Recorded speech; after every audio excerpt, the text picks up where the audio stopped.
Let's waste no time. Let's get right to Sid Michaels in Washington. Boy. How do you top this? The Chicago Bulls get there, the Alabama Crimson Tide get there, the Bulldogs of Berwick get there, and Sid Michaels gets there.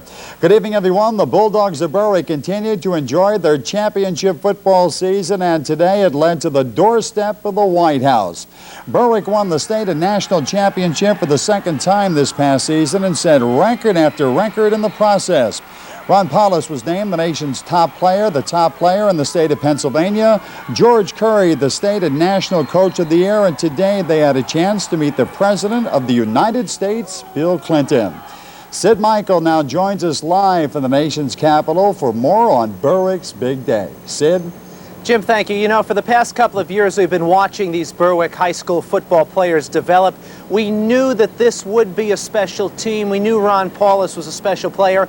And we always knew what kind of a coach George Curry was. Well, today, they all got together here in the nation's capital. It was a special day for a special team.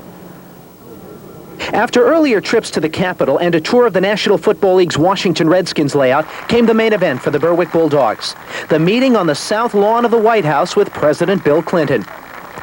The nation's chief executive made his way from the Rose Garden to where George Curry and his state and national football champions were waiting. I want to say that this team has really ignited the imagination of its community. For those of you who don't know it, Berwick has about just under 11,000 people, and on any Friday night they have 10,000 people at the football game. This whole day was arranged by Congressman Paul Kanjorski, who could not be any prouder of this team. Oh, it's really super. I've been bragging now for the last couple of years that northeastern Pennsylvania produces the very best, and now to have the president recognize that and have my favorite coach down here, it's really fantastic. Again, I can't thank Congressman Kanjorski enough, and he had sons that played sports, and I think he's a family man and knows what it is to these youngsters, and he made it possible. We're very indebted to him. One of the players on this team who was particularly impressed is the Player of the Year in the United States, Ron Paulus, who got quite an unexpected surprise from President Clinton. I didn't know I was going to get the chance to shake his hand. You know, I really didn't know that was a part of it. So, you know, when it did happen, it was really something that, you know, it was just a surprise and a thrill, because it's something that you don't expect. It's not every day you have a chance to be around the president, let alone shake his hand and receive an award from him. That's just, you know, a showstopper. What was it like? Unbelievable. It's a great experience meeting the president. This whole day, I mean, this is an experience that, I mean, it'll be with you forever, won't it? Yeah, it really makes you think, you know, meeting the biggest guy in America, leading America. It's a really great experience. It was a once-in-a-lifetime day for the Berwick Bulldogs today in Washington, D.C. Jim, you know, right after we were whisked from the White House lawn, the team boarded their bus and they went to the headquarters of the USA Today newspaper right across the river here from Washington, D.C., where tonight they will be honored at a dinner and they will receive their national championship honor from the USA Today newspaper. And you forgot one other person that made it here to Washington, D.C. You forgot about Keith Martin. So now the town is complete. That's it for now. We'll have more tonight at 11. Jim?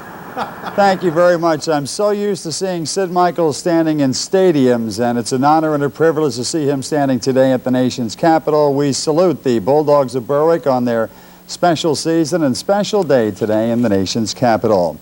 Major League Baseball this afternoon. The story might be offensive, and I say that with a slightly red face because of the sound that you're about to hear. Now, it was quite a show in Scranton tonight. Serving Seniors, a service organization in Scranton, held a ham night talent show showcasing the many talents of area folks and raising money for a great cause. Our own Diana Penna served as mistress of ceremonies, and Jason Miller was master of ceremonies. Let's listen. When I was a young man courting the girls, I played me a waiting game. When a maid refused me with tossing curls, I let the old earth take a couple of whirls and plot. His teeth are clenched in hate. He pounds with cruel violence his bat upon the plate. And now the pitcher holds the ball. And now let it go. And now the air is shattered by the force of Casey's blow. That was Jim Miller, of course. I don't know who the guy was before that, and the song, in case you didn't recognize it, was the September song. We have much more of that to come later in the newscast. In sports, Carbondale's Glen... And keep an eye on those streams and creeks, all righty? September's song has always been one of my favorite songs. Until tonight, yes. Thank you. You took the words from without my mouth. Yeah, without your mouth. Well, and finally, who says vaudeville doesn't live? Maybe burlesque would be a better description.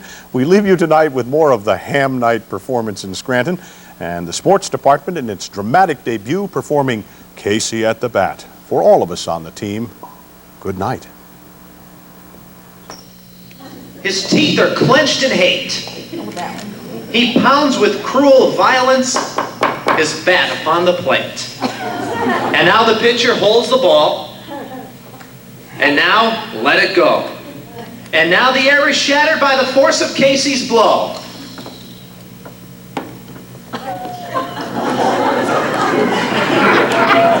Oh, somewhere in this favored land, the sun is shining bright.